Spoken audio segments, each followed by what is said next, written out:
Hello everyone. Today we talk about how to fix the app of ChatGPT. We will go to settings. Then we click on apps. After that you will search the app ChatGPT and you will click. Then you will on for stop. After that you will go to storage. Then we click on clear cache.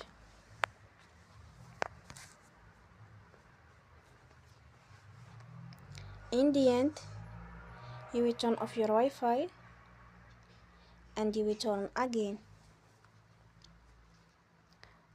Don't forget to support us by like and subscribe. See you next time and thank you for watching.